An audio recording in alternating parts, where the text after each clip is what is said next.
Pengumuman mengejutkan Perdana Menteri Kuwait menggemparkan seluruh dunia, segera robohkan semua binaan yang telah mereka dirikan. Selama 6 tahun penuh, projek pembinaan jambatan merentasi Teluk yang digelar Lautan Maut telah terhenti di tengah-tengah suhu melebihi 50 darjah Celsius dan ribut pasir gurun.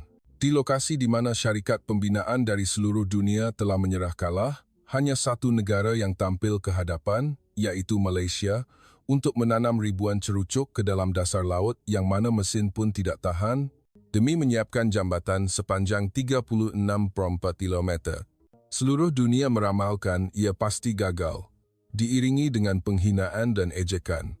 Namun, pada hari itu, Perdana Menteri Kuwait mengisytiharkan dengan lantang bahawa inilah masa depan kami, rakyat Kuwait, dan yang membina masa depan ini adalah negara Malaysia.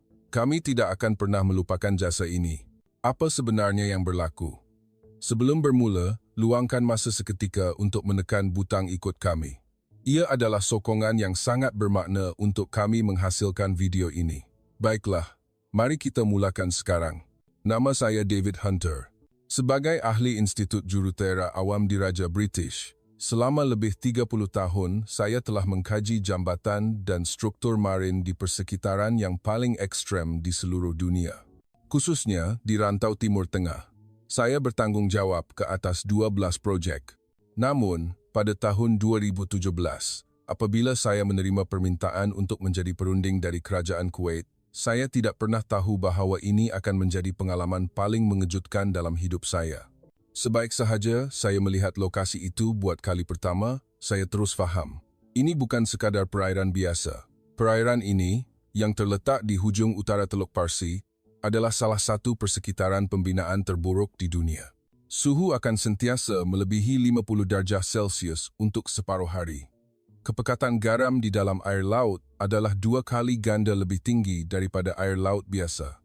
Ini adalah tempat di mana peralatan industri pun akan terhakis dan rosak dalam tempoh 6 bulan. Berada di persimpangan antara gurun dan lautan, ribut pasir boleh melanda pada bila-bila masa dan apabila ribut datang, jarak penglihatan menjadi sangat teruk sehingga tidak dapat melihat melebihi 10 meter, menyebabkan semua kerja terhenti. Lebih teruk lagi, sifat kakisan yang terhasil daripada campuran air laut dan pasir bukan sahaja merosakkan besi biasa, malah keluli khas pun tidak dapat bertahan di tempat seperti ini. Di lokasi inilah timbul idea untuk membina jambatan merentasi laut sepanjang 36 kilometer. Kerajaan Kuwait berharap jambatan ini akan menghubungkan Tanah Besar dengan Bandar Sutera dan Pulau Bubian. Sama ada dari segi ekonomi maupun simbolik, ini adalah projek utama untuk memacu pembangunan negara. Namun, realitinya berbeza. Selepas projek bermula pada tahun 2011, syarikat pembinaan terkenal dunia mula menarik diri secara beransur-ansur. Bermula dengan Bechtel dari Amerika Syarikat, yang menyerah kalah atas alasan peralatan mereka tidak dapat menahan proses pemasangan cerucuk di laut. Diikuti oleh Bouygues dari Perancis dan Hochtief dari Jerman yang turut menarik diri. Selepas saya menyiasat sendiri, sebab-sebab mereka menarik diri adalah sangat jelas. 1. Penanaman cerucuk di laut hampir mustahil kerana lapisan tanah di bawah laut tidak stabil, ditambah dengan serangan berterusan dari garam dan pasir, menyebabkan penanaman cerucuk gagal secara berterusan. 2. Pembinaan pulau buatan juga menghadapi masalah yang sama. Konkrit belum sempat mengeras, ia sudah retak akibat kemasinan. Masalah yang paling serius adalah tenaga kerja. Pekerja tidak dapat bertahan di kawasan itu lebih dari 2 jam di tengah panas melebihi 50 darjah. Peralatan logam menjadi sangat panas sehingga tidak boleh disentuh, selain kabus laut yang masin yang menyebabkan kerengsaan pada sistem pernafasan menjadi halangan kepada kerja jangka panjang. Media tempatan mula menggelar projek ini sebagai Projek Maut. 6 tahun berlalu. Pada tahun 2017, apabila saya tiba di Kuwait, keadaan tapak itu tidak ubah seperti runtuhan. Struktur sementara yang separuh siap telah terhakis dan peralatan yang ditinggalkan berkarat. Kerajaan Kuwait, dengan harapan terakhir, sekali lagi mengeluarkan tender kepada syarikat pembinaan di seluruh dunia. Dan pada masa itulah, dalam bilik mesyuarat perunding diraja, satu nama yang tidak dikenali disebut, Maju Jaya Holdings, sebuah syarikat dari Malaysia. Secara jujurnya, pada mulanya saya ragu-ragu. Projek yang telah diserahkan oleh syarikat gergasi pembinaan dari Eropah dan Amerika, kini sebuah syarikat pembinaan dari Asia akan mengambil alih. Suasana dalam bilik mesyuarat menjadi dingin. Seorang perunding berkata, mampukah syarikat dari Asia menahan persekitaran yang ekstrem seperti ini? Seorang lagi berkata dengan lebih terus terang, bukankah terlalu berisiko untuk menyerahkan projek yang gagal selama 6 tahun kepada syarikat yang tidak berpengalaman? Namun, Menteri Pembinaan Kuwait mempunyai pandangan yang berbeza. Maju Jaya Holdings telah berjaya dalam beberapa projek di Timur Tengah dan berdasarkan situasi sekarang, kita tidak mempunyai banyak pilihan, kata-katanya benar, kerana tiada pilihan lain. Saya meneliti dokumen cadangan projek Maju Jaya Holdings dan ia berbeza sama sekali daripada pendekatan syarikat lain. Bukan teknologi baru yang hebat atau peralatan canggih, tetapi tawaran kaedah yang disesuaikan dengan persekitaran.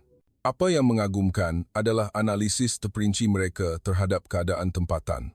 Langkah Lang-Lang mengatasi panas 50 darjah, teknik anti-kakisan garam, pengurusan projek untuk menghadapi ribut pasir, semuanya konkret dan praktikal. Dan yang paling penting, mereka menunjukkan niat yang jelas untuk tidak menyerah kalah. Apa yang dilihat oleh syarikat lain sebagai mustahil, mereka melihatnya sebagai sukar tetapi mungkin. Saya tertanya-tanya, dari manakah datangnya keyakinan ini? September 2017. Kerajaan Kuwait membuat keputusan muktamad. Kontraktor untuk pembinaan jambatan Sheikh Jaber Al-Ahmad Al-Sabah adalah Maju Jaya Holdings dengan kontrak bernilai kira-kira 3% 5 bilion dan tempoh pembinaan 6 tahun. Selepas pengumuman itu, media tempatan terbahagi kepada dua pihak, yang melihatnya sebagai harapan terakhir dan yang melihatnya sebagai permulaan kegagalan sekali lagi. Rakyat Kuwait sendiri berasa separuh percaya, separuh tidak, kerana mereka telah terlalu kecewa. Tetapi saya berasa sedikit berbeza. Saya memerhatikan pasukan Maju Jaya Holdings meninjau tapak. Pandangan mata mereka berbeza daripada syarikat lain. Daripada mencari masalah, mereka kelihatan lebih berusaha mencari penyelesaian. Terutamanya apabila pengurus projek menyentuh air laut secara langsung atau malah mencubanya. Saya sangat terkejut. Saya tidak pernah melihat perhatian terhadap perincian seperti ini sebelum ini. November 2017. Pasukan Malaysia akhirnya tiba di Kuwait. Apabila saya bertemu mereka buat kali pertama di lapangan terbang, sejujurnya saya agak kecewa. Mereka tidak kelihatan mewah seperti syarikat gergasi pembinaan barat. Peralatan mereka juga tidak banyak, tetapi pandangan mata mereka berbeza, pandangan mata orang yang tidak tahu erti menyerah kalah. Malam itu, saya menulis dalam buku catatan saya, adakah mereka benar-benar boleh menyelesaikan projek yang gagal selama 6 tahun ini? Saya tidak tahu, tetapi satu perkara yang pasti, mereka berbeza. Itulah kali pertama saya bertemu dengan Malaysia dan Maju Jaya Holdings. Walaupun saya masih tidak tahu keajaiban apa yang akan mereka cipta, saya mempunyai firasat bahawa sesuatu yang istimewa akan bermula. 15 Januari 2018. Upacara pecah tanah jambatan Sheikh Jaber diadakan di hadapan kerabat diraja dan pegawai tinggi kerajaan Kuwait. Dan di majlis inilah saya melihat pasukan Maju Jaya Holdings secara keseluruhan buat kali pertama. Dan sejujurnya, tanggapan pertama tidak begitu baik. Pasukan Malaysia yang muncul dalam upacara pecah tanah itu kelihatan sangat sederhana berbanding majlis yang pernah dianjurkan oleh syarikat pembinaan barat sebelum ini. Ia berbeza seperti langit dan bumi. Tiada jentera berat berskala besar, tiada gerai promosi yang mewah, hanya penyelia tapak dalam pakaian kerja yang berpeluh dan beberapa peralatan pembinaan biasa. Media tempatan bertindak balas dengan pantas. Akhbar Kuwait Times menyiarkan tajuk utama keesokan harinya, permulaan yang serba kekurangan. Kandungan artikel itu tidak memberi penilaian yang baik, menyatakan bahawa tanggapan pertama terhadap syarikat Malaysia yang mengambil alih projek yang telah diserahkan oleh syarikat bertaraf dunia adalah sangat mengecewakan. Lebih mengejutkan adalah reaksi dari industri pembinaan tempatan. Presiden Persatuan Pembinaan Kuwait berkata dalam sidang akhbar, secara jujurnya, saya sangat bimbang. Mereka kelihatan lebih kecil daripada syarikat yang gagal sebelum ini. Adakah mereka mampu mengendalikan projek sebesar ini? Pakar pembinaan dari Emiria Arab Bersatu berkongsi pandangan yang sama. Seorang pakar berkata kepada saya secara terus terang, "David, Anda lihat sendiri. Saiz mereka terlalu kecil. Tiada peralatan canggih seperti syarikat Amerika atau Eropah. Tenaga kerja pun kelihatan tidak mencukupi. Saya rasa, tidak sampai setahun, mereka pasti akan menarik diri." Sebenarnya, saya juga berfikiran sama. Maju Jaya Holdings yang saya lihat di upacara pecah tanah itu memang kelihatan bersahaja. Encik Kamarul Izham bin Ahmad, pengurus besar projek, adalah seorang lelaki berusia 40-an, berkulit gelap akibat matahari. Dia tidak memakai sut berjenama tetapi memakai pakaian kerja lama. Dia cuba berkomunikasi dalam bahasa Inggris tanpa penterjemah, tetapi lohatnya tidak lancar. Pembentangannya juga kelihatan kekok. Tetapi yang pelik adalah, sementara orang lain mengejek, wajah Encik Kamarul tidak berganjak sedikit pun. Dia malah kelihatan lebih serius apabila seorang wartawan bertanya bila projek itu dijangka siap. Dia menjawab dengan tegas, "Pasti sebelum tahun 2024. Selepas upacara pecah tanah, media tempatan menyiarkan berita negatif selama beberapa hari berturut-turut. Ruangan dengan tajuk Harapan Terakhir. Akhirnya Malaysia mendapat perhatian paling banyak. Kolumnis menulis, projek yang telah ditinggalkan oleh syarikat gergasi pembinaan dari Amerika, Perancis dan Jerman selama 6 tahun. Adakah syarikat pembinaan bersaiz sederhana dari Malaysia akan menyiapkannya? Secara realitinya, ia kelihatan mustahil. Ada juga penilaian yang lebih keras. Akhbar Kuwait Daily menyiarkan editorial bertajuk Permulaan Pembaziran Wang, mempersoalkan mengapa kerajaan menyerahkan lebih 3.5 bilion kepada syarikat yang belum teruji. Ini adalah pembaziran cukai rakyat. Di kalangan pelabur dari Timur Tengah dan pakar Barat, ejekan berterusan.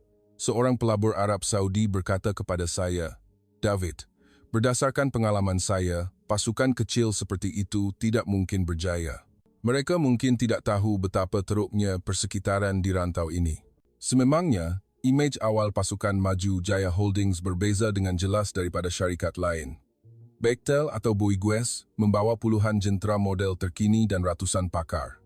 Tetapi pasukan Malaysia hanya mempunyai beberapa jentolak asas dan kren bersama-sama dengan kira-kira 30 jurutera Malaysia. Tempat penginapan pun sama. Syarikat sebelum ini menginap di hotel 5 bintang atau berkhemah mewah. Tetapi Maju Jaya Holdings membina penginapan kontena yang ringkas, menghidupkan penyaman udara sesedikit mungkin dan memasak makanan sendiri. Penduduk tempatan berbisik, "Macam mana nak buat kerja besar kalau hidup berjimat macam ni?" Ejekan dari media semakin hari semakin kuat. Stesen Radio Kuwait melaporkan berita petang, menekankan peralatan kecil syarikat Malaysia sambil mempersoalkan, dengan peralatan sekecil ini, adakah mereka benar-benar boleh membina jambatan merentasi laut sepanjang 36 km? Malah beberapa ahli parlimen mula menyoal. Ahli parlimen pembangkang menyoal kerajaan, sama ada mereka terlalu terburu-buru memilih syarikat yang tidak berpengalaman. Malah dalam kabinet sendiri, mula ada suara bahawa mereka sepatutnya lebih berhati-hati. Tetapi yang pelik adalah, pasukan Maju Jaya Holdings tidak berputus asa sedikit pun. Mereka malah kelihatan lebih bersemangat untuk bekerja, sibuk di tapak pembinaan dari pagi hingga malam. Mereka tidak berehat walaupun pada hujung minggu untuk merancang kerja. Apa yang amat mengagumkan adalah Encik Kamarul. Walaupun diejek dan dikritik oleh media, dia masih bangun seawal subuh untuk memeriksa tapak. Walaupun dalam cuaca panas melebihi 50 darjah, dia tidak pernah menanggalkan pakaian kerjanya dan turun bekerja sendiri sehingga berpeluh. Kerana rasa ingin tahu, pada suatu malam saya pergi ke penginapan mereka dan melihat pemandangan yang menakjubkan. Di dalam kontena, jurutera Malaysia sedang membentangkan pelan tindakan dan berdebat dengan hangat. Apabila saya melihat jam, sudah melepasi pukul 11 malam, Encik Kamarul melihat saya dan tersenyum malu. "Maaf, Dr. Hunter, kerana datang lewat begini. Apa yang anda semua lakukan lewat malam begini?" Saya bertanya. Dia menjawab, "Kami merancang kerja untuk esok. Projek ini tidak boleh membazir walaupun sehari." Pada saat itulah saya faham, mereka tidak peduli bagaimana mereka diejek. Mereka hanya peduli tentang kejayaan. Jika syarikat lain memberi tumpuan kepada persembahan mewah dan perhubungan awam, kumpulan ini memberi tumpuan kepada kerja sebenar. Beberapa hari kemudian, saya bercakap dengan seorang kontraktor tempatan. Dia berkata, orang Malaysia ini memang pelik. Orang asing lain, apabila tiba hujung minggu, mereka akan ke bandar untuk membeli belah makan di restoran. Tetapi mereka hanya tinggal di tapak seperti orang gila kerja. Tetapi saya mula berfikir sebaliknya. Kerendahan hati dan keikhlasan mereka mungkin bukan sekadar peribadi, tetapi ia adalah falsafah. Budaya yang mementingkan intipati lebih daripada kemewahan, mementingkan tindakan lebih daripada kata-kata. Dan kemudian, saat penentuan tiba. Pada akhir Februari, ketika suara ejekan mencapai kemuncaknya, Encik Kamarul datang berjumpa saya secara langsung. Dia berkata dengan wajah serius, "Doktor Hunter, bolehkah anda percayakan kami?" Saya terpinga-pinga seketika. "Apa maksud anda?" Dia menyambung, "Semua orang meragui kami, tetapi kami pasti akan menyelesaikannya. Beri kami sedikit lagi masa." Dari pandangan matanya, saya melihat sesuatu yang istimewa. Ia bukan keyakinan atau kedegilan, tetapi sesuatu yang lebih mendalam, seperti kepercayaan. Bukan kami boleh, tetapi kami mesti. Ia adalah satu misi. "Mengapa anda begitu yakin?" saya bertanya. Dia berfikir sejenak dan menjawab, "Kami mempunyai pengalaman seperti ini sebelum ini. Pengalaman berjaya dalam perkara yang dikatakan mustahil oleh orang lain. Malaysia mungkin dikenali sebagai negara yang harmoni, tetapi kami juga mempunyai ketabahan yang mendalam. Kami telah melalui krisis ekonomi dan politik yang tidak terkira banyaknya, tetapi kami sentiasa bangkit. Kami membina industri bertaraf dunia dengan tangan kami sendiri. Dan yang paling penting, kami tidak ada sebab untuk menyerah kalah." Malam itu, saya berfikir lama. Adakah mereka benar-benar boleh melakukannya? Mengatasi jangkaan semua orang dan mencipta keajaiban? Walaupun masih tidak yakin, satu perkara yang jelas, mereka berbeza sama sekali daripada syarikat lain. Di tengah-tengah ejekan dan keraguan, mereka tidak menyerah kalah. Pasukan yang pendiam itu mungkin benar-benar boleh mengubah yang mustahil menjadi mungkin. Saya mula berfikir begitu. Mac 2018. Neraka sebenar bermula. Suara ketawa dalam upacara pecah tanah hanyalah permulaan. Wajah sebenar Teluk Kuwait mula muncul di hadapan pasukan Malaysia. Ujian pertama adalah bahang yang membakar. Pada pertengahan match, suhu mula meningkat dengan cepat. Pukul 10 pagi, ia sudah melepasi 45 darjah.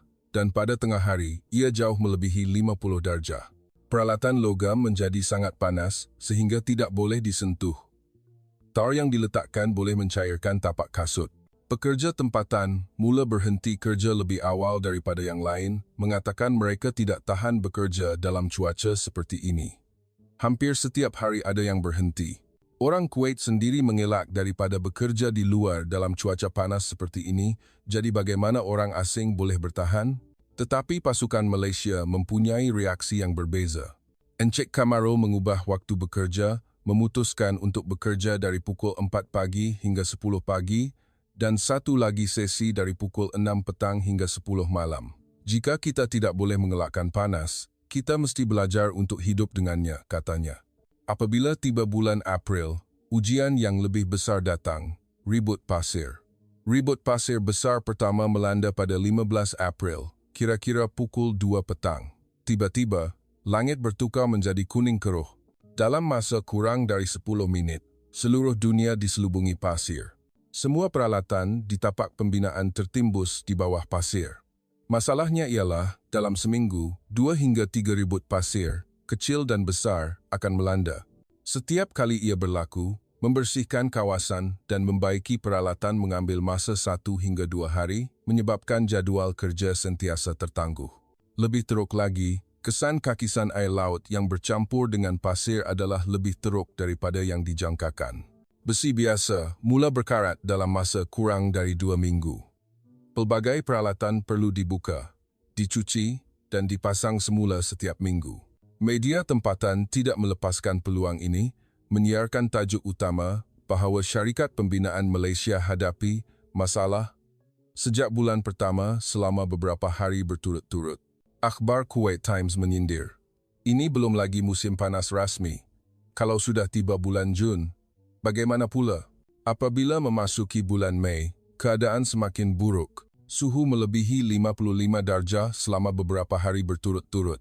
Daripada 200 pekerja tempatan, hanya tinggal 50 orang dan kebanyakannya hanya bekerja separuh hari dan kemudian pulang. Kalau begini terus, hanya orang Malaysia sahaja yang akan tinggal, kata seorang ketua pekerja tempatan kepada saya. Syarikat asing lain pun sama. Akhirnya, hanya jurutera asing yang tinggal untuk berjuang sesama sendiri dan kemudian menyerah kalah. Serangan dari media semakin ganas. Akhbar Kuwait Daily menyiarkan tajuk utama di muka depan. Maju Jaya Holdings hadapi krisis. Mungkin perlu hentikan projek. Dalam kerajaan sendiri, mula ada suara-suara yang menyatakan kebimbangan. Terdapat kabar angin bahawa Setiausaha Tetap Kementerian Pembinaan telah berkata bahawa projek ini perlu disemak semula. Tetapi yang pelik adalah pasukan Malaysia tidak gentar sedikit pun, mereka malah kelihatan lebih bersatu. Setiap kali pekerja tempatan berhenti, orang Malaysia akan mengambil alih tugas itu. Jurutera turun memegang penyodok dan menggali tanah sendiri, dan pengurus pula memandu jentera. Imej Encik Kamarul sangat mengagumkan. Walaupun dalam suhu 55 darjah, dia tidak pernah meninggalkan tapak. Dia minum lebih 20 liter air sehari untuk mengawal selia kerja. Jika kita menyerah kalah, ia tamat. Tetapi, jika kita terus bertahan, kita akan nampak jalan, katanya. Apabila memasuki bulan Jun, musim panas sebenar bermula. Suhu mencecah hampir 60 darjah selama beberapa hari berturut-turut. Biasanya, pada masa ini, semua projek pembinaan akan terhenti, tetapi Maju Jaya Holdings terus bekerja. Kaedah mereka unik. Mereka berehat sepenuhnya pada waktu siang dan bekerja dari pukul 10 malam hingga 4 pagi, memasang sistem pencahayaan untuk bekerja pada waktu malam. Ini bukan perjuangan melawan persekitaran, tetapi bekerja bersama dengannya, jelas Encik Kamarul. Tetapi media masih mengkritik perkara ini. Terdapat laporan bahawa bekerja pada waktu malam meningkatkan risiko kemalangan. Pegawai tinggi kerajaan mula menyemak semula penggantungan projek secara rasmi. Pada akhir Julai, keadaan mencapai titik kritikal. Panas 60 darjah yang berterusan selama beberapa hari menyebabkan kumpulan terakhir pekerja tempatan yang tinggal mula berhenti kerja. Kini, hanya orang Malaysia sahaja yang tinggal. 30 orang Malaysia perlu membina jambatan merentasi laut sepanjang 36 km. Media menggelar mereka sebagai pasukan Malaysia yang terpencil dan menyiarkan berita berturut-turut selama beberapa hari. Kerajaan malah memberi amaran bahawa mungkin ada arahan untuk menghentikan kerja kerana masalah keselamatan.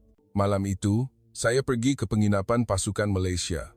Kontena itu panas seperti oven, tetapi mereka masih menunduk melihat pelan tindakan dan berdebat. Semua orang kelihatan letih, tetapi pandangan mata mereka tidak menyerah kalah. Adakah anda benar-benar akan meneruskan? Saya bertanya kepada Encik Kamarul. Dia mengangguk. Mesti, tiada pilihan lain. Mengapa perlu berkorban sejauh ini? Dia berfikir sejenak dan menjawab, Dr. Hunter, jika kita menyerah kalah di sini, adakah syarikat Malaysia lain akan berani mencabar lagi? Jika ini gagal, peluang terakhir untuk industri pembinaan Malaysia diiktiraf di Timur Tengah akan hilang. Seorang jurutera menambah dengan perlahan, bagi kami ini bukan hanya soal wang, tetapi maruah negara Malaysia. Negara kita adalah sebuah kerajaan yang mempunyai sejarah yang panjang dan tidak pernah dijajah oleh sesiapa. Kita bertahan dengan kebolehan dan perpaduan kita. Sama seperti industri kita yang mampu bersaing di pasaran global, kita mesti menggunakan teknologi kita untuk membuktikan identiti kita kepada dunia. Jika kita menyerah kalah di sini, Malaysia akan dikenang hanya sebagai negara kecil yang lemah. Mendengar kata-kata mereka, saya faham. Bagi mereka, projek ini adalah isu hidup atau mati. Jika tidak berjaya, mereka perlu melupakan impian selama-lamanya. Hanya ada dua pilihan ini. Semasa saya berjalan keluar dari kontena, saya tertanya-tanya, adakah mereka benar-benar boleh mengatasi situasi yang terdesak ini? Bolehkah 30 orang menakluki perairan sepanjang 36 km, terasing tanpa bantuan? Semua harapan kelihatan telah pudar. Tetapi pada saat itulah, pasukan Malaysia sedang mencari satu-satunya jalan keluar untuk menerobos. Ogos 2018. Ketika semuanya kelihatan putus asa, perubahan yang menakjubkan mula berlaku dalam pasukan Malaysia. Dalam situasi yang terpencil, mereka mula mencuba kaedah serba baharu. Encik Kamarul memanggil saya ke tapak. Dr. Hunter, kami ingin mencuba sesuatu yang berbeza. Kami ingin mendengar pendapat Anda. Dalam suaranya, ada gabungan semangat dan harapan. Apabila saya tiba di tapak, pemandangan yang saya lihat sangat mengejutkan. Cerucuk lama yang digunakan oleh syarikat lain sedang dirobohkan. Mereka merobohkan struktur yang telah dipasang selama beberapa bulan. Mengapa merobohkan yang sudah dipasang? Saya bertanya. Encik Kamarul menjelaskan, kaedah lama tidak boleh digunakan. Cerucuk tidak boleh berpegang teguh pada dasar laut kerana kemasinan, menyebabkan ia mula mereput dalam masa kurang dari 6 bulan. Apabila cerucuk yang dipasang oleh syarikat Boygos diperiksa, didapati ia memang terhakis teruk disebabkan kepekatan garam dalam air laut dan hakisan pasir, menyebabkan permukaan cerucuk rosak teruk. Jadi, apa yang akan anda lakukan? Saya tertanya-tanya. Encik Kamarul membentangkan pelan tindakan. Kami memutuskan untuk berhenti menggunakan kaedah penanaman cerucuk sama sekali, tetapi akan memasang tapak konkrit pasang siap yang dihasilkan khas terus ke dasar laut. Kali pertama saya mendengar penjelasan ini, saya keliru. Kaedah menggunakan tapak konkrit pasang siap dianggap sebagai teknologi lapuk dalam industri pembinaan barat. Syarikat gergasi pembinaan Amerika dan Eropah menolak kaedah ini kerana ia tidak cekap dan memakan masa. Syarikat lain tidak mengesyorkan kaedah ini, kata seorang jurutera Malaysia. Tetapi dari pengiraan kami, dalam persekitaran seperti ini, ia mungkin kaedah yang paling sesuai. Logik mereka adalah seperti berikut. Kaedah penanaman cerucuk lama perlu menanam cerucuk jauh ke dalam dasar laut, di mana dalam proses ini, cerucuk akan terdedah kepada garam dan pasir untuk masa yang lama. Tetapi sealing method adalah memasang blok konkrit besar di permukaan laut dan menggunakan beratnya sendiri untuk mewujudkan kestabilan.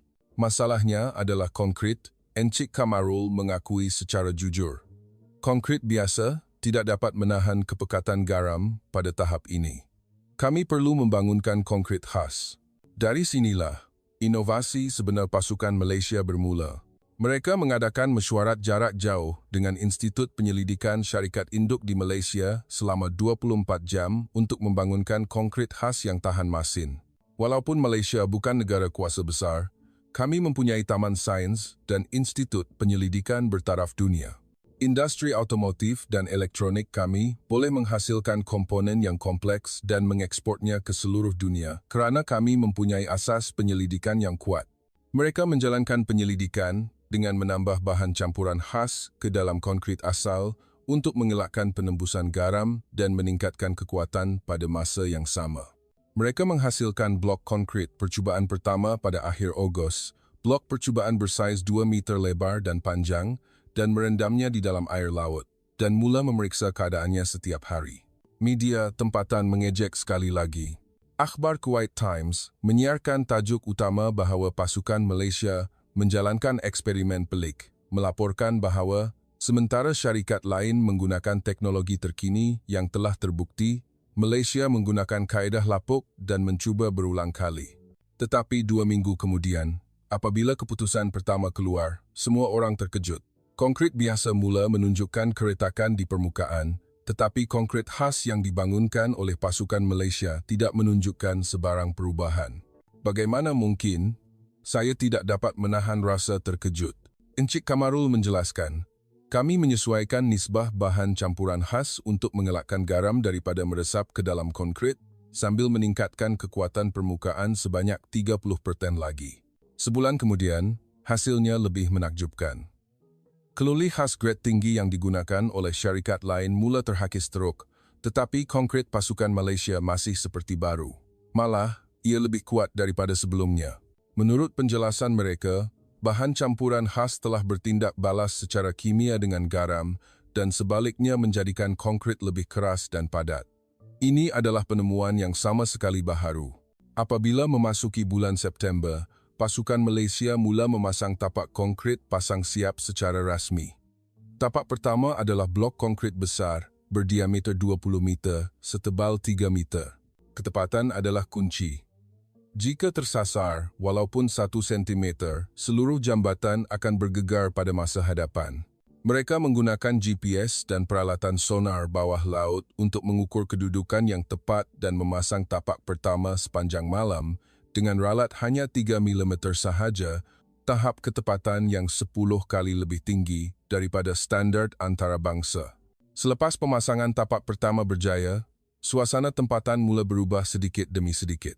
Persatuan Pembinaan Kuwait menghantar pasukan jurutera untuk memeriksa tapak. Ini memang teknologi baru. Kualiti konkrit pun menakjubkan. Ketepatan pemasangan pun sempurna. Oktober. Tapak kedua dan ketiga berjaya dipasang secara berterusan. Suasana berubah sepenuhnya. Tempoh pemasangan setiap tapak semakin singkat dan ketepatan semakin meningkat. Dari yang pada mulanya sukar untuk menyiapkan 1 keping sehari, kini mereka boleh menyiapkan 2 keping sehari. Yang lebih menakjubkan adalah hasil penjimatan kos. Berbanding kaedah penanaman cerucuk lama, mereka menjimatkan kos bahan sebanyak 30% dan tempoh pembinaan dipendekkan. Dan yang paling penting, hampir tidak memerlukan penyelenggaraan. Ini memang inovasi, saya memuji. Encik Kamarul tersenyum. Tidak juga dipanggil inovasi, Dr. Hunter, tetapi lebih kepada mencari teknologi yang sesuai dengan persekitaran. Teknologi terkini mungkin bukan teknologi terbaik sentiasa. Pada saat itulah saya faham. Pasukan Malaysia tidak cuba melawan persekitaran, tetapi mereka sedang membangunkan teknologi yang selaras dengannya. Jika syarikat pembinaan barat cuba menyesuaikan teknologi lama, pasukan Malaysia pula mencipta penyelesaian baharu yang disesuaikan khas untuk persekitaran istimewa ini. November. Media tempatan mula mengubah pendirian. Akhbar Kuwait Times menyiarkan tajuk utama, Inovasi Teknologi Pasukan Malaysia, dan menyiarkan artikel yang positif, menilai bahawa pada mulanya ia kelihatan seperti teknologi lapuk, tetapi sebenarnya ia adalah inovasi yang paling sesuai dengan persekitaran di rantau ini. Akhir Desember, saya berjalan meninjau bahagian pertama yang siap. Blok konkrit yang terapung di atas air disusun dengan sempurna. Struktur jambatan diletakkan di atasnya dengan kukuh. Menakjubkan sungguh, saya tidak dapat menahan diri daripada memuji dari hati, Encik Kamarul berkata dengan wajah yang gembira.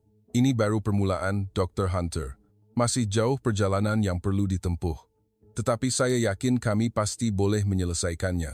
Ini bukan sekadar pembinaan biasa, tetapi ia adalah falsafah reka, bentuk yang mengatasi persekitaran. Mac 2019. Akhirnya, saat itu tiba. Hari Pulau buatan pertama siap sepenuhnya. Selepas 1 tahun pasukan Malaysia memulakan kerja. Saya pergi ke tapak seawal 5 pagi agar tidak terlepas momen bersejarah ini. Di tengah-tengah Teluk Kuwait, 15 km dari Tanah Besar, terdapat objek besar yang berdiri megah. Pada mulanya, saya hampir tidak percaya mata saya. Di permukaan laut yang setahun lalu tiada apa-apa, kini sebuah pulau benar-benar telah dibina. Bagaimana, Dr. Hunter? Encik Kamarul bertanya dengan wajah yang bangga. Saya terdiam seketika. Pulau buatan gergasi sepanjang 300 meter dan lebar 200 meter terapung di tengah laut dan berbentuk segi 4 tepat yang sempurna. Adakah ia benar-benar mungkin? Saya tidak dapat menahan diri daripada berfikir. Dari jauh, ia kelihatan seperti pulau semula jadi, tetapi apabila didekati, didapati ia adalah struktur yang dibina dengan teliti oleh manusia. Permukaannya diturap, tepinya diuruskan dalam garis lurus yang sempurna. Apabila naik ke pulau, saya melihat pemandangan yang lebih menakjubkan. Ia bukan sekadar penambakan laut, tetapi pangkalan operasi dengan kemudahan lengkap.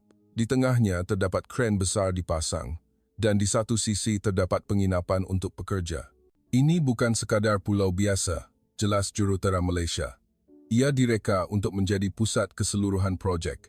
Dari sini, kita boleh mengawal semua kerja di bahagian seterusnya. Dan memang begitu. Di seluruh pulau, terdapat kamera litar tertutup dan peralatan komunikasi dipasang. Peralatan pembinaan otomatik berbaris. Malah landasan helikopter kecil pun dibina. Ini bukan pulau, tetapi sebuah bandar kecil di tengah laut. Perkara yang paling mengagumkan adalah ketepatan. Apabila diukur dengan GPS, kedudukannya tersasar kurang daripada 1 cm dari peta yang dirancang. Untuk jambatan sepanjang 36 km, tahap ketepatan ini adalah penting. Jika tersasar sedikit pun, bahagian sambungan pada masa hadapan akan bermasalah. Mengapa ia boleh mencapai ketepatan seperti ini? Saya bertanya. Encik Kamarul menjelaskan dengan terperinci. Apabila menuang konkrit, kami menggunakan acuan khas dan membangunkan sistem pembetulan automatik yang disambungkan kepada koordinat GPS untuk membetulkan kedudukan dalam masa nyata. Semasa berjalan meninjau seluruh pulau, saya tidak dapat menahan rasa kagum terhadap kehalusan pasukan Malaysia. Bumbung pelindung matahari untuk pekerja, sistem bekalan air minuman, bilik perubatan kecemasan, semuanya lengkap, menunjukkan perhatian terhadap orang yang perlu bekerja di tengah panas melebihi 50 darjah. Kira-kira pukul 10 pagi, pekerja tempatan mula tiba. Orang yang pernah berhenti kerja beberapa bulan, lalu perlahan-lahan kembali seorang demi seorang. Apabila melihat sebuah pulau benar-benar telah dibina di tengah laut, semua orang tidak dapat menahan rasa terkejut. Hebat betul, seru seorang ketua pekerja tempatan.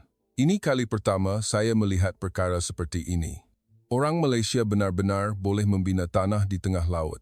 Momen yang paling mengagumkan adalah kira-kira pukul 2 petang. Semua pekerja berkumpul di tengah pulau untuk meraihkan kejayaan. 30 orang Malaysia dan 80 pekerja tempatan yang kembali bertepuk tangan serentak. Bunyi itu bergema di seluruh laut, sehingga saya merinding. Encik Kamarul memberikan ucapan ringkas. Semua orang, kita berjaya. Dan ini hanya permulaan. Seterusnya, kita perlu membina lebih banyak pulau seperti ini untuk menghubungkan keseluruhan 36 km. Selepas penterjemah selesai, pekerja tempatan bersorak gembira. Petang itu, media tempatan mula mengerumuni. Wartawan yang pernah mengejek pasukan Malaysia, apabila melihat pulau buatan yang siap, terdiam. Wartawan dari Kuwait Times bergumam, ini tidak boleh dipercayai. Berita petang disiarkan dengan nada yang sama sekali berbeza.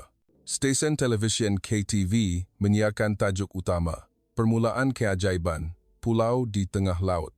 Penyampai berita berkata, perkara yang mustahil telah menjadi kenyataan. Ia adalah perubahan 180 darjah dari laporan yang mengejek setahun yang lalu. Yang lebih menakjubkan adalah reaksi rakyat jelata di bandar Kuwait. Frasa, adakah ia benar-benar mungkin? Menjadi perkataan yang sering disebut di mana-mana. Di kedai kopi dan restoran, cerita tentang pulau buatan menjadi topik perbualan. Kini saya mula percaya sedikit, kata Presiden Persatuan Pembinaan Kuwait selepas melawat tapak.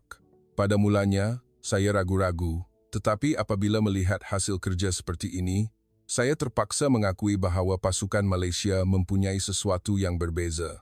Sikap pegawai kerajaan juga berubah. Menteri Pembinaan datang melawat tapak sendiri dan mengisytiharkan secara rasmi. Jika ada standard pada tahap ini, peluang projek ini untuk berjaya adalah sangat tinggi. Ia adalah sikap yang sama sekali berbeza dari beberapa bulan yang lalu apabila mereka masih menyemak semula penggantungan projek. Tetapi perubahan yang paling besar berlaku pada pasukan Malaysia sendiri. Mereka, yang sentiasa diejek dan diragui, mula menunjukkan keyakinan buat kali pertama. Kini kami mempunyai keyakinan bahawa kami boleh melakukannya, kata Ketua Pasukan Jurutera. Encik Kamarul juga berubah. Dr. Hunter, sekarang barulah permulaan sebenar. Apabila pulau pertama berjaya, pulau seterusnya kita boleh bina lebih cepat. Dalam nadanya, ada ketenangan buat kali pertama. Secara teknikal, terdapat kemajuan yang besar. Pengalaman yang terkumpul dari pembinaan pulau pertama meningkatkan kecekapan kerja secara mendadak. Nisbah campuran konkrit juga dioptimumkan. Peralatan pemasangan juga diperbaiki. Dari yang pada mulanya mengambil masa berbulan-bulan, kini hanya 2 minggu sudah cukup, jelas seorang jurutera. Apabila ada pengalaman, setiap proses diuruskan secara sistematik. Beberapa hari kemudian, saya bermalam di pulau itu. Pulau buatan yang dilihat pada waktu malam itu lebih indah. Pulau yang diterangi lampu terapung di tengah laut, kelihatan seperti pemandangan dalam filem sci-fi. Menakjubkan, bukan, Dr. Hunter, kata jurutera Malaysia yang bertugas malam itu. Setahun yang lalu, di sini hanyalah laut. Pada saat itulah saya faham. Ini bukan sekadar isu teknikal pembinaan. Pasukan Malaysia sedang mengubah yang mustahil menjadi mungkin. Mereka sedang membina sebuah bandar di tengah laut. Keesokan paginya, saya melihat matahari terbit di pulau itu. Matahari yang muncul dari ufuk menjadikan seluruh laut berwarna keemasan. Pulau buatan yang berdiri megah di tengah kelihatan seperti keajaiban. Bagaimana, Dr. Hunter? Encik Kamarul bertanya. Saya menjawab dengan jujur. Mulai sekarang, kemungkinan telah bermula. Anda akan berjaya menyiapkan keseluruhan 36 kilometer. Dia tersenyum ceria. Terima kasih. Kata-kata itu adalah sokongan yang paling besar untuk kami. Kejayaan membina pulau buatan pertama bukan sekadar kemajuan projek, tetapi ia adalah bukti bahawa impian yang kelihatan mustahil boleh menjadi kenyataan. Dan ia adalah saat yang memberikan keyakinan kepada pasukan Malaysia bahawa mereka benar-benar boleh mencipta keajaiban. Pulau kecil yang terapung di tengah laut itu adalah langkah pertama impian besar sepanjang 36 kilometer. Walaupun pada masa itu saya masih tidak tahu, apabila melihat kembali, saat itulah titik perubahan sebenar. 15 April 2000, pukul 3 petang, saya menerima panggilan telefon yang paling mengejutkan dalam hidup saya. Suara Encik Kamarul penuh dengan keputusasaan. Dr. Hunter, ada masalah besar. Kapal tongkang karam. Saya segera bergegas ke tempat kejadian. Pemandangan yang saya lihat sangat menyedihkan.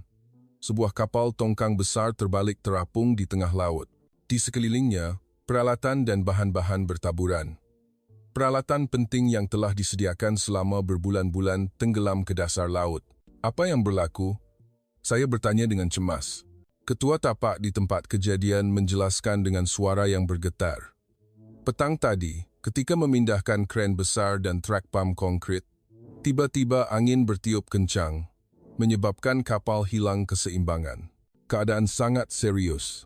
Di atas kapal tongkang yang terbalik itu, terdapat 2 tower crane bernilai RM30 juta N dan truk pam konkrit bernilai RM50 juta. Bukan itu sahaja, bahan utama yang akan digunakan dalam tempoh 3 bulan akan datang juga termasuk di situ. Jumlah kerugian bernilai lebih RM100 juta. Lebih teruk lagi, peralatan ini adalah peralatan yang ditempa khas dan tidak mudah diganti. Ia adalah kren yang disalut dengan bahan anti garam khas dan pam yang diubah suai agar sesuai dengan persekitaran tempatan. Memesan yang baharu sekurang-kurangnya akan mengambil masa 6 bulan. Adakah ini benar-benar tamat? Tanya seorang jurutera dengan wajah yang putus asa. Suasana di tempat kejadian serta-merta menjadi berat. Semua kejayaan yang telah terkumpul sehingga kini menghadapi krisis yang akan musnah dalam sekelip mata. Wajah Encik Kamarul pucat. Jadual kerja 3 bulan musnah sepenuhnya. Mengikut jadual, kita perlu menyiapkan 5 segmen tahun ini. Sekarang, ia mustahil. Berita tersebar dengan cepat. Malam itu, berita tempatan Kuwait melaporkan tentang kemalangan besar. Kemalangan serius syarikat pembinaan Malaysia. Projek lambat tidak dapat dielakkan adalah tajuk utama. Stesen radio menyiarkan gambar kapal tongkang yang karam berulang kali. Keesokan paginya, serangan dari media bermula. Akhbar Kuwait menyiarkan tajuk utama di muka depan. Malaysia akhirnya gagal.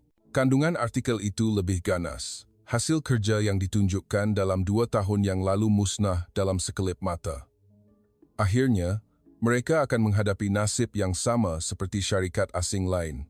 Akhbar Kuwait Daily menyiarkan editorial, hasil yang telah diramalkan sejak awal. Tidak kira seberapa baik teknologinya, dalam persekitaran yang ekstrem seperti ini, kemalangan seperti ini boleh berlaku pada bila-bila masa. Pasukan Malaysia hanyalah tidak terkecuali. Stesen radio tempatan juga menyiarkan berita negatif selama beberapa hari berturut-turut.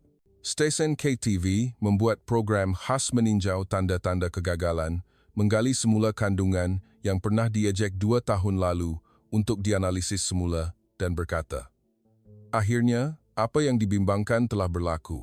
Yang lebih bergegar adalah reaksi politik. Ahli Parlimen Pembangkang menuntut siasatan segera, mendakwa ia adalah projek yang mustahil sejak awal. Kini, kontrak perlu dibatalkan untuk mengurangkan kerugian sekecil mungkin. Dalam kabinet sendiri, mula ada suara kritikan. Seorang ahli parlimen berkata, kerajaan membuat keputusan terlalu cepat. Untuk mengelakkan pembaziran cukai rakyat, semakan semula perlu dilakukan. Malah ahli parlimen yang pernah menyokong projek itu mula mengubah pendirian. Persatuan Pembinaan Kuwait mengeluarkan kenyataan rasmi, menyatakan bahawa kemalangan ini adalah hasil daripada pengurusan keselamatan yang cacat dan penilaian semula keseluruhan projek perlu dilakukan segera. Presiden Persatuan berkata dengan tegas dalam sidang akhbar, menyiapkan projek ini nampaknya sukar. Media asing juga mula menunjukkan minat. Majalah Pembinaan Timur tengah menyiarkan artikel khas kejatuhan projek Kuwait, menilai bahawa cabaran Malaysia nampaknya berakhir dengan kegagalan. Ini menunjukkan kekejaman persekitaran di rantau ini sekali lagi. Industri pembinaan Arab Saudi mempunyai reaksi sudah dijangka. Seorang pakar berkata, tidak kira seberapa baik keupayaan teknologi, jika nasib tidak menyebelahi, ia tidak berguna. Perkara yang paling mengejutkan adalah reaksi dari syarikat induk di Malaysia. Terdapat kabar angin bahawa eksekutif tertinggi Maju Jaya Holdings mengadakan mesyuarat jarak jauh kecemasan dan berita dalaman bocor bahawa mereka sedang mempertimbangkan secara serius sama ada untuk meneruskan projek itu atau tidak. Kabar angin bahawa syarikat induk mungkin mengeluarkan arahan untuk menarik diri tersebar di seluruh tapak pembinaan. Ketidakstabilan merebak di kalangan jurutera Malaysia. Adakah ia akan berakhir begini? Kebimbangan memenuhi fikiran. Pekerja tempatan juga mula goyah.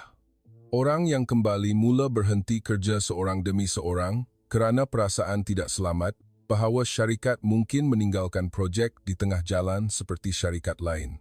Tenaga kerja tempatan yang meningkat kepada 200 orang menurun kepada 100 orang dalam masa seminggu. Pada akhir April, saya bertemu dengan Encik Kamarul. Keadaannya sangat menyedihkan. Tekanan selama 2 tahun dan kesan kemalangan ini menyebabkan dia kelihatan letih sepenuhnya. Berat badannya susut lebih 10 kilogram. Pasti sangat sukar, Encik Kamarul, kata saya. Dia mengangguk. Secara jujurnya, kali ini saya rasa ia benar-benar tamat. Syarikat induk pun menekan untuk menyerah kalah. Adakah anda benar-benar akan menarik diri? Dia berdiam diri lama, kemudian berkata perlahan, Dr. Hunter, saya sudah menulis surat perletakan jawatan. Saya fikir saya akan bertanggung jawab ke atas segala-galanya dan berhenti. Tetapi selepas menulisnya, saya berfikir bahawa ini bukan masalah saya seorang. Jika kita menyerah kalah di sini, jambatan ini akan benar-benar tamat. Ia tidak akan pernah siap. Dalam suaranya, ada semangat. Syarikat lain pun tidak akan berani mencabar lagi. Jika kita gagal, tiada siapa yang akan mahu mengambil projek ini. Saya terkejut dengan kata-katanya. Ini bukan hanya kegagalan projek satu syarikat, tetapi ia adalah saat impian untuk menghubungkan perairan sepanjang 36 km akan musnah. Jadi, apa yang akan anda lakukan? Saya bertanya. Encik Kamarul menunjukkan wajah yang tegas. Saya akan teruskan sehingga akhir. Walaupun tiada peralatan, orang masih ada. Walaupun perlu menggunakan tangan kosong, saya akan terus membina. Pada saat itulah, saya merasakan keistimewaan orang Malaysia sekali lagi. Keazaman untuk tidak menyerah kalah walaupun segala-galanya musnah. Itulah senjata sebenar mereka. Tetapi realiti masih terdesak. Tiada peralatan, tiada bahan, tenaga kerja berkurangan, tekanan dari media dan politik semakin ganas setiap hari. Sokongan dari syarikat induk tidak menentu. Malam itu, saya menulis dalam buku catatan saya, adakah mereka benar-benar boleh mengatasi situasi yang terdesak ini? Setelah kehilangan segala-galanya, adakah mereka masih boleh berjuang? Apa yang tinggal di tapak pembinaan sekarang hanyalah manusia. Tetapi keazaman manusia itu kelihatan lebih kuat daripada mana-mana ribut. Minggu pertama Mei 2020. Ketika semuanya kelihatan putus asa, kisah ajaib mula berlaku. Keikhlasan Encik Kamarul mula sampai kepada orang ramai. Permulaan peristiwa adalah pada 3 Mei. Encik Kamarul memanggil semua pekerja tempatan, termasuk yang pernah berhenti, untuk bermesyuarat. Saya turut serta pada hari itu. Sikapnya berbeza daripada biasa. Saya mesti bercakap benar dengan semua orang, kata Encik Kamarul melalui penterjemah. Sekarang, kita berada dalam situasi yang sangat sukar. Kita kehilangan peralatan, wang tidak mencukupi, Syarikat induk pun menyuruh kita menyerah kalah. Wajah pekerja tempatan menjadi muram. Akhirnya, sama seperti syarikat asing lain, mereka akan melarikan diri. Jangkaan itu nampaknya menjadi kenyataan. Tetapi ayat Encik Kamarul yang seterusnya mengejutkan semua orang. Tetapi kami tidak akan menyerah kalah. Walaupun semua orang tidak membantu, walaupun hanya tinggal kami orang Malaysia, kami akan teruskan sehingga akhir. Dalam nadanya, ada semangat dan keazaman yang kuat. Seorang pekerja tempatan mengangkat tangan. Adakah anda benar-benar akan teruskan? Anda tidak ada peralatan pun? Encik Kamarul mengangguk. Ya, walaupun perlu menggunakan tangan kosong, jambatan ini bukan hanya projek syarikat kami, tetapi ia adalah masa depan Kuwait. Pada saat itulah, perkara yang menakjubkan berlaku. Ahmad, ketua pekerja tempatan yang mula-mula berhenti, berdiri dan berkata, saya akan lakukan bersama. Sepanjang 2 tahun yang lalu, saya lihat betapa kerasnya anda orang Malaysia bekerja. Saya tidak boleh meninggalkan anda sendirian. Kata-katanya menyebabkan pekerja lain mula menyokong satu demi satu. Saya pun akan kembali. Mari kita selesaikan sama-sama. Suasana berubah sepenuhnya. Perkara yang paling mengagumkan adalah kata-kata seorang jurutera tempatan yang lebih tua. Pada mulanya, saya tidak percaya orang Malaysia, tetapi kini ia berbeza. Anda berbeza daripada orang asing lain. Anda akan kekal berjuang sehingga akhir. Pada hari itu, daripada 150 pekerja yang berhenti, 120 orang berkata mereka akan kembali bekerja. Ada yang malah berkata, walaupun tidak dibayar gaji pun tidak mengapa. Saya tidak bekerja untuk uang, tetapi saya mahu jambatan ini siap. Yang lebih menakjubkan adalah apa yang berlaku beberapa hari kemudian. Tentera Kuwait menghubungi, menawarkan, jika anda memerlukan bantuan dalam pengangkutan peralatan, kami bersedia menyokong dengan kapal tongkang tentera. Encik Kamarul kelihatan tidak percaya. Kenapa? Kenapa anda membantu kami? Pegawai dari tentera menjawab, secara jujurnya, pada mulanya, kami ragu-ragu. Tetapi apabila melihat usaha keras anda, kami merasakan keikhlasan. Ini adalah projek negara kami. Kami tidak boleh membiarkan orang asing berjuang sendirian. Selepas tentera memutuskan untuk memberi sokongan, keadaan berubah dengan cepat. Kapal tongkang tentera lebih selamat daripada kapal awam dan dikawal oleh kru berpengalaman dari tentera laut. Kini, risiko kemalangan dalam pengangkutan peralatan berkurangan dengan ketara. Sikap kerajaan juga mula berubah. Menteri Pembinaan datang melawat tapak sendiri dan berkata, projek yang disokong oleh rakyat dan pekerja tempatan sedalam ini, kerajaan tidak boleh tinggalkan dan berjanji untuk memberikan sokongan penuh. Arah media juga berubah.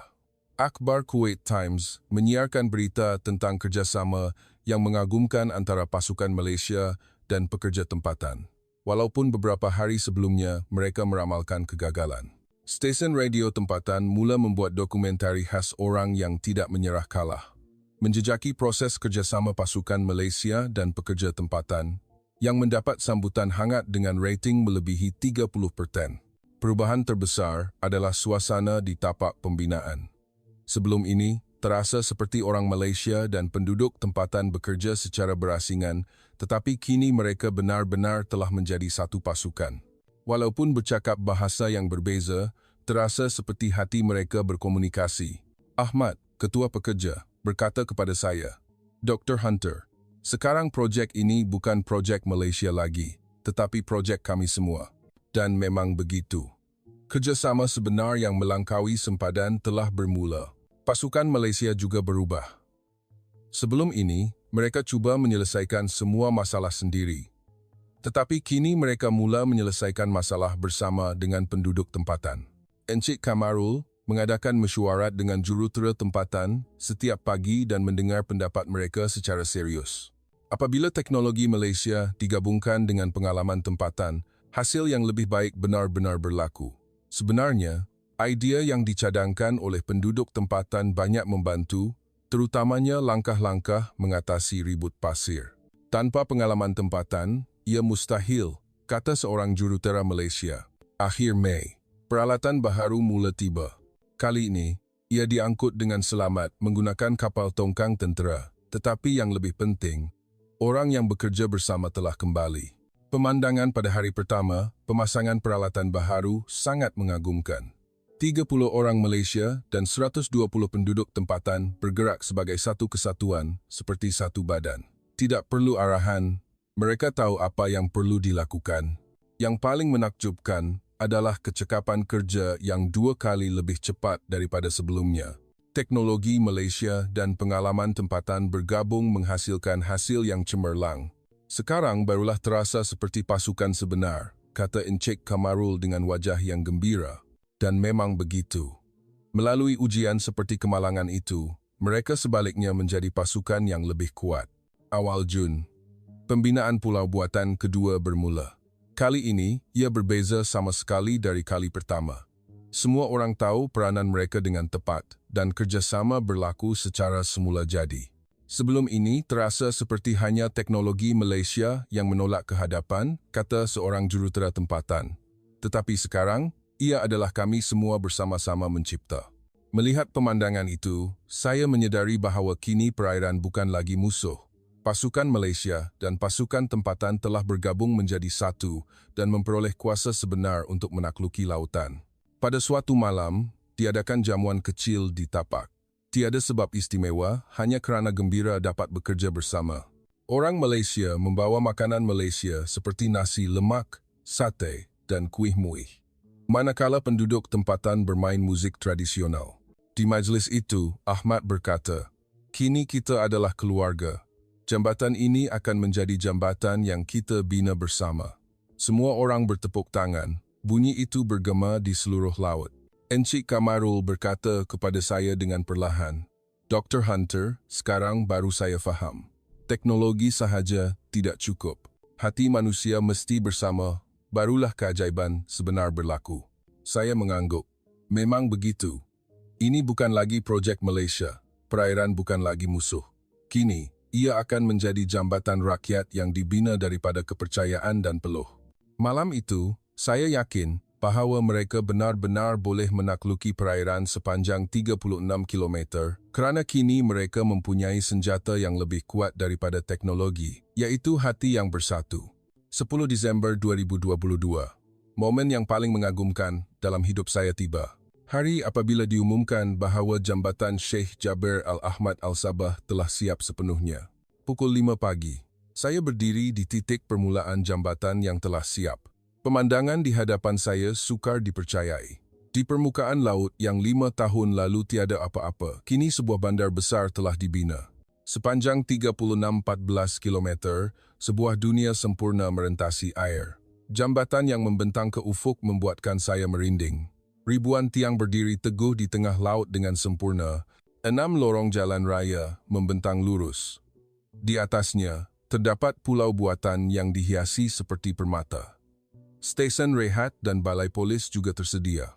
"Bagaimana, Dr. Hunter?" Encik Kamarul datang bertanya. 5 tahun telah mengubahnya sepenuhnya. Imej cemas pada hari pertama, kami bertemu hilang sepenuhnya.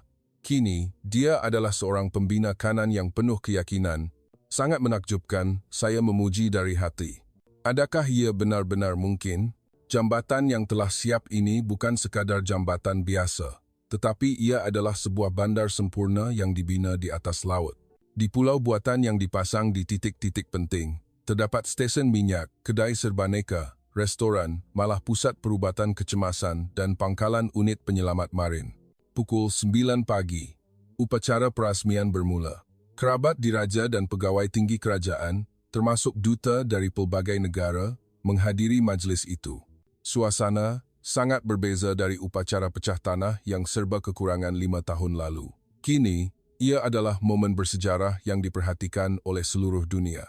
Encik Kamarul adalah orang pertama yang membentangkan latar belakang projek. Selepas memulakan kerja pada Januari 2018, kami mengambil masa 4 tahun dan 11 bulan untuk menyiapkan setiap segmen sebulan lebih awal daripada jadual yang dirancang. Peserta bertepuk tangan kuat. Kemudian, dia mendedahkan statistik yang menakjubkan.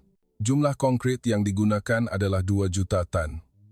Bilangan tiang yang dipasang adalah 3247. Jumlah tenaga kerja yang terlibat adalah 3,000 orang dari 15 negara, 800 daripadanya adalah orang Malaysia. Jumlah bajet adalah 3.5 bilion yang menjimatkan 10% daripada bajet asal. Tetapi yang lebih menakjubkan daripada angka adalah kejayaan teknologi. Konkrit tahan garam yang dibangunkan oleh pasukan Malaysia kini telah menjadi standard antarabangsa. Negara-negara di seluruh dunia bertanya untuk menggunakan teknologi ini dalam pembinaan marin. Pukul 11 pagi. Akhirnya, Perdana Menteri Kuwait naik ke pentas. Ucapan Perdana Menteri Jaber Al-Mubarak Al-Hamad Al-Sabah sangat mengagumkan. Hari ini, kita tidak hanya merasmikan sebuah jambatan, kata Perdana Menteri. Kita telah mengesahkan kuasa yang boleh mengubah yang mustahil menjadi mungkin. Jambatan ini adalah masa depan kita dan yang membina masa depan itu adalah Malaysia. Selepas Perdana Menteri selesai berucap, peserta berdiri dan bertepuk tangan. Saya sendiri menitiskan air mata tanpa disedari. Pasukan Malaysia yang pernah diejek 5 tahun lalu, kini telah menjadi sekutu yang bertanggungjawab ke atas masa depan negara. Kami mengucapkan terima kasih yang sedalam-dalamnya kepada Maju Jaya Holdings dari Malaysia dan 30,000 pekerja, sambung Perdana Menteri. Apa yang telah anda tunjukkan bukan sahaja teknologi biasa, tetapi ia adalah keazaman untuk tidak menyerah kalah dan kerjasama untuk merealisasikan impian. Kemudian, demonstrasi penggunaan bermula. Perdana Menteri, pegawai kerajaan, dan pihak yang terlibat dalam pembinaan menaiki kereta pertama bersama-sama. Saya sendiri turut serta dalam momen gemilang itu. Perasaan apabila kereta mula bergerak di atas jambatan tidak dapat digambarkan dengan kata-kata. Laut yang membentang di kedua-dua belah sangat indah. Pulau buatan yang dilihat di kejauhan kelihatan seperti ilusi. Sepanjang 36 kilometer, semua orang memandang keluar tingkap dalam diam. Terdapat perhentian seketika di stesen rehat besar yang terletak di tengah. Di sini benar-benar kelihatan seperti bandar kecil di tengah laut, seru seorang peserta. Terdapat pusat membeli belah, restoran dan tempat pemandangan, malah hotel kecil. Ini bukan jambatan lagi, ini bandar. Pemandangan dari tempat pemandangan stesen rehat sangat indah. Laut yang luas sejauh mata memandang, pulau buatan yang dihiasi di atasnya, dan jambatan yang membentang tanpa henti. Semua ini dibina dengan tangan manusia. Tidak dapat dipercayai. Pukul 3 petang. Akhirnya, kami tiba di penghujung. Jarak 36 km yang menghubungkan Pulau Bubian dan Tanah Besar telah berakhir.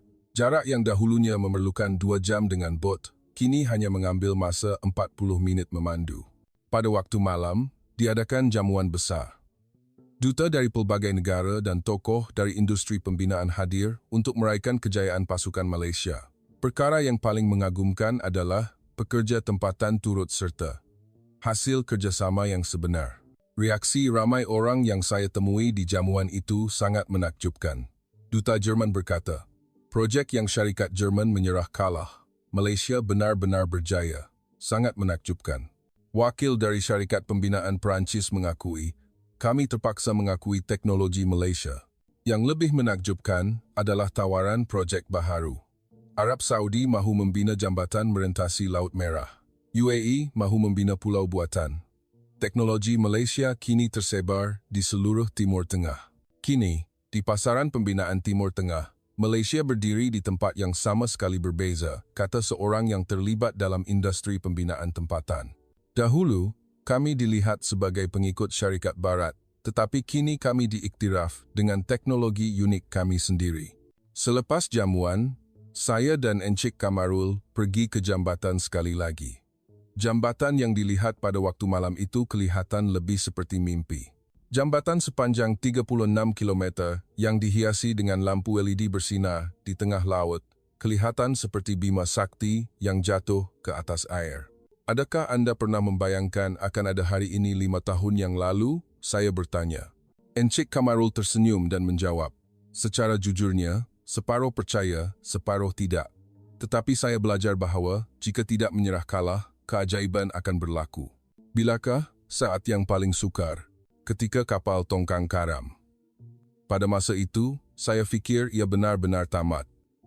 Tetapi pada saat itulah saya faham bahawa kami tidak bersendirian. Dan memang begitu.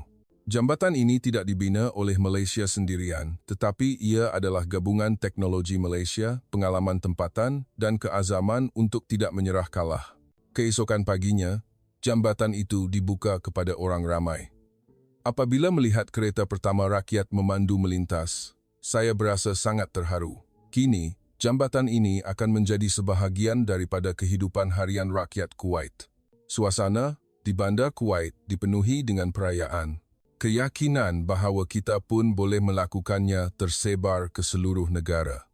Apabila melihat jambatan ini, anak cucu kita juga akan dapat bermimpi lebih besar, kata seorang rakyat kepada saya. Malam sebelum pulang, saya berjalan di atas jambatan buat kali terakhir. Walaupun tidak berjalan sejauh 36 km, saya mahu berjalan 2 hingga 3 km sebagai simbol.